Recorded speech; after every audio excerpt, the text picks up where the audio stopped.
اعوذ باللہ من الشیطان الرجیم بسم اللہ الرحمن الرحیم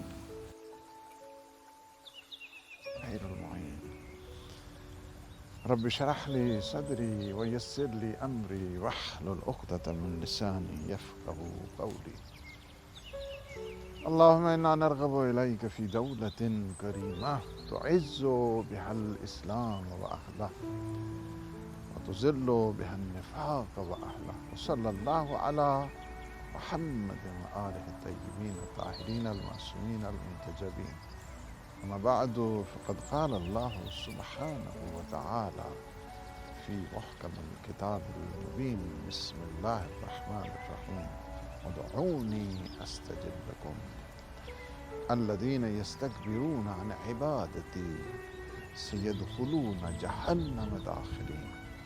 صدق اللہ العلی العظیم۔ واک ود ہدایت کے پروگرام میں اپنے تمام ناظرین اور سامعین کی خدمت میں ہدیہ سلام پیش کرتا ہوں، اور ہم شکر پروردگار بجا لاتے ہیں کہ اس نے ہمیں یہ توفیق نصیب فرمائی کہ ایک تربیتی پروگرام، ایک تعلیمی پروگرام، ایک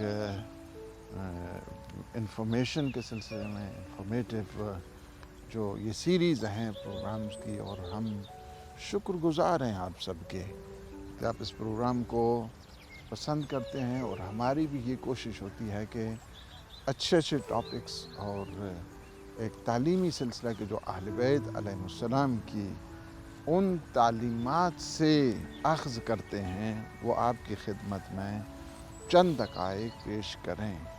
اور آج جو ہماری گفتگو ہوگی اور ہم واک کریں گے اہل بیت علیہ السلام کے اس مشن اور ان تعلیمات کے سلسلے میں، یہ ہے کہ بہت زیادہ تاکید کی گئی ہے کہ آپ اللہ سبحانہ و تعالیٰ کی بارگاہ میں التجا کیا کریں، دعا کیا کریں۔ اللہ کو بہت پسند ہے کہ جب بندہ اس کی بارگاہ میں نیاز مندی کا اظہار کرتا ہے۔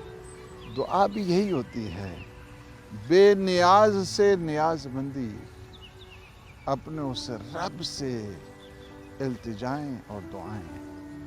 اللہ بہت خوش ہوتا ہے کہ جب بندہ دعا کرتا ہے۔ دعا اور وحی میں یہی فرق ہے، جب آسمان سے رابطہ زمین پہ ہوتا ہے، جب اللہ کی طرف سے بندے کی طرف رابطہ ہوتا ہے تو اس کو وحی کہا جاتا ہے۔ جب بندہ اللہ سے رابطہ کرتا ہے تو اس کو دعا کہا جاتا ہے۔ یعنی کتنا خوبصورت فرمایا کہ تم مجھے پکارو میں تمہیں جواب دوں گا، پکارو مجھے۔ یہ جواب جو ہے اللہ کی طرف سے یقینی ہے۔ ہماری پکار صحیح ہونی چاہیے، ہماری پکار جو ہے نا اس میں جدت ہونی چاہیے، اس میں جاذبیت ہونی چاہیے، اس میں سنسیریٹی ہونی چاہیے، اس میں اخلاص ہونا چاہیے، اس میں کسب و کار ٹھیک ہونا چاہیے، اس میں رزق حلال ہونا چاہیے، اس میں اپنی اخلاقیات کو درست کرنے کی ضرورت ہے۔ جو یہی چیز ہے کہ دعا کی انسان قبولیت کے اوپر ایمان دل و جان سے انسان دعا کرے اس کی بارگاہ میں۔ اسی لیے فرمایا میرے آقا امام رضا علیہ السلام نے فرمایا کہ الدعاء سلاح الانبیاء۔ یہ دعا کیا ہے؟ انبیاء کا سلاح، یاد رکھو، انبیاء کا۔ یہ کیا ہے؟ ایک قسم کا ویپن ہے۔ ہم اس کے ذریعے ہم اللہ سبحانہ و تعالی کی بارگاہ میں سر نیاز تسلیم کرتے ہیں، تسلیم خم کرتے ہیں، شیطان کے خلاف اور شیطانی طاقتوں کے خلاف اور طاغوتی طاقتوں کے خلاف۔ یعنی طاغوتوں کے پاس اسلحہ ہے، ہمارے پاس بھی اسلحہ ہے، اور وہ اسلحہ ایسا ہے کہ جو دعا کا اسلحہ ہے۔ ہر طاقت سے بڑا ہے، ہر میزائل سے بڑا ہے، ہر بم سے بڑا ہے۔ یعنی جو الہی طاقت کے ساتھ ہم نے اپنا رشتہ جوڑ دینا ہے اللہ سبحانہ و تعالیٰ کی اس لطف اور احسان، اس کے فضل کے ساتھ۔ یعنی اگر آپ کا تعلق اس سپریم بینگ کے ساتھ رہے گا تو دنیا میں کسی سپر پاور سے جو ہے خوف زدہ نہیں ہوگے۔ اس وجہ سے سلاح الانبیاء ہے۔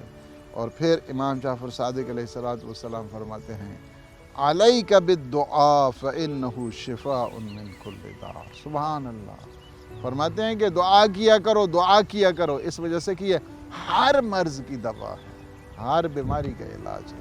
دعا کیا ہوتی ہے یہ؟ اور پھر فرماتے ہیں مولا کائنات امیر المؤمنین علی ابن ابی طالب علیہ الصلوۃ والسلام فرماتے ہیں الدعاء مفتاح الرحمت و مصباح الظلمہ. فرماتے ہیں کہ یہ دعا کیا ہے؟ یہ رحمت کی چابی ہے. دعا رحمت کی چابی ہے. اگر آپ نے رحمت پروردگار میں داخل ہونا ہے تو رحمت پروردگار کی کلید یہ ہے، چابی یہ ہے کہ تم دعا کیا کرو. اللہ کی رحمتوں کے دروازے کھل جایا کرتے ہیں جب انسان دعا کیا کرتا ہے. وَمِصْبَاحُ الظُّلَمَةِ. اور یہ کیا ہے؟ یہ ایسا چراغ ہے کہ جو تاریکیوں میں کام آنے والا ہے. تاریکی میں آپ کو لائٹ چاہیے. مسلسل انسان مشکلات میں رہتا ہے اور اس مشکلات کا واحد جو حل ہے اللہ سبحانہ و تعالیٰ کے ساتھ رابطہ ہے. اس رابطے کے ساتھ رہنا ہے. جب تاریکی آ جائے ظلم کی، جب جہل کی، جب مصیبت کی، جب پریشانی کی، اس وقت کیا ہے؟ تم دعا کیا کرو. دعا تمہیں ہر قسم کی تاریکی سے اس کے لیے ایک چراغ راہ بن جایا کرتی ہے، چراغ منزل بن جایا کرتی ہے. امام محمد باقر علیہ الصلوۃ والسلام فرماتے ہیں الدعاء یرد القضاء وقد ابرم ابراما. فرماتے ہیں کہ دعا کیا ہے؟ قضاء و قدر کو بھی ٹال دیا کرتی ہے. سبحان اللہ. فرض کیا اگر کسی کی موت آج لکھی ہے، جب وہ دعا کرتا ہے کہ پروردگار تیرا بندہ ہوں، تیری بارگاہ میں ہوں، تجھ سے التجا کرتا ہوں، اپنی جو لغزشیں ہیں، اپنی کوتاہیاں ہیں، اپنی غلطیاں ہیں، اس کی معافی مانگتا ہوں تیری رحمت کا امید پر. اللہ سبحانہ و تعالیٰ اس کی زندگی کو دراز کر دیتا ہے. اللہ سبحانہ و تعالیٰ اس کے لیے اپنے رحمت کے دروازے کھول دیتا ہے. اور فرمایا کہ یہ دعا کیا ہے؟ انسان کی تقدیر کو بدل دیا کرتی ہے. دعا سے تقدیریں بدل جایا کرتی ہیں. دعا انسان کے لیے شفا بن جایا کرتی ہے. دعا انسان کے لیے اصلاح ہے. یہ دعا انسان کے لیے کیا ہے؟ رحمت کی کلید ہے، رحمت کی چابی ہے. اس وجہ سے دعا کی طرف. اور فرماتے ہیں امام رضا علیہ الصلوۃ والسلام کا ارشاد ہے، فرماتے ہیں الدعاء سلاح المؤمن وعمود الدین ونور السماوات والارض. یہ دعا کیا ہے؟ دعا مومن کا اسلحہ ہے. مومن کا اسلحہ ہے. مومن کی طاقت جو ہے نا اس دعا کے ذریعے ہوا کرتی ہے. مومن کی پاور جو ہے نا اس دعا کے ذریعے ہوا کرتی ہے.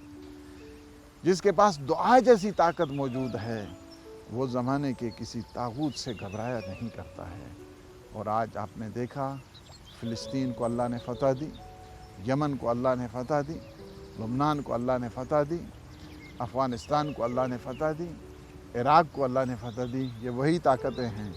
آپ کے پاس دعائے کو میل ہے، آپ کے پاس دعائے یستشیر ہے، آپ کے پاس دعائے سماعت ہے، آپ کے پاس دعائے جوشن کبیر ہے، آپ کے پاس دعائے مجیر ہے.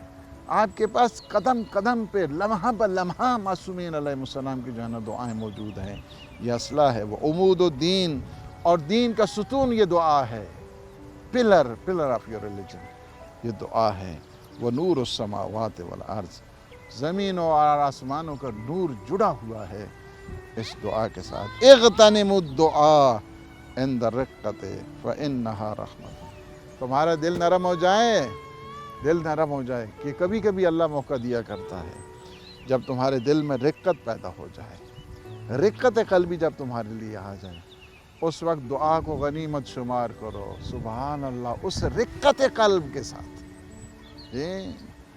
اس نرم دل کے ساتھ، اس سافٹ اور اس طرح شفاف دل کے ساتھ آپ نے کیا کرنا ہے؟ دعا کرنی ہے. اس کو رحمت شمار کرو. رحمت. اغتنموا الدعاء عند الرقۃ فإنھا رحمۃ. یہ گویا یہ ہے کہ آپ رحمت خدا کی بارش آپ پہ ہو رہی ہے. ابھی رقت قلبی آپ میں، دل آپ کا نرم ہو گیا ہے. دل کسی کا نرم نہیں. یہ بہت سارے ہیں کہ جو ڈاگمیٹک ہوا کرتے ہیں، جسٹ لائک اے اسٹون. وہ کسی منزل تک نہیں پہنچتے. جو